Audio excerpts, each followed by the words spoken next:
Curious about how the new 5050 performs with 8GB of VRAM? Well, the Palit dual design that we have here is sleek, compact, and a no-frills black on black design that features an RGB strip. We even managed an overclock of plus 200 MHz on the core and plus 1300 on the memory, and that resulted in just a tad jump in average memory temperature, while core temperatures actually improved, most likely due to the fan curves. It's pretty impressive given it's a non-OC model, and that translated to about a 5% gain of 1440p rasterization.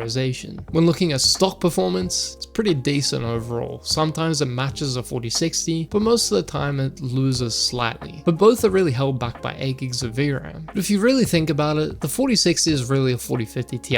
It uses a 107 die instead of a 106, unlike its predecessor, the 3060. So I guess you could say the new 5050 is more like an RTX 4050. But in terms of current gen, I reckon the RTX 5050 is more like an RT 5030. Think about it. CUDA cores in the 5050 versus the full 202 die in the RTX Pro 6000, which is the highest tier card in Blackwell, is about 11% of the CUDA count, and that almost matches the GT 1030 to the Titan XP at 10% of the CUDA count. Taking that into consideration, it's a pretty mediocre generational improvement. Sure, it's a decent step up from the 3050 8GB, but that's 2 years old at this point. And Intel's Arc B580, well, that outperforms it in pretty much every scenario, even when ray tracing, thanks to its 12GB of VRAM and improved ray tracing. Sure, the 5050 at $249 beats the likes of the 4060 in value, but the 4060 was already overpriced anyway at $329. It's of course a considerably better value than the 3050 8GB, but the B580 can be easily bought for $249, which makes the 5050 pretty hard to recommend,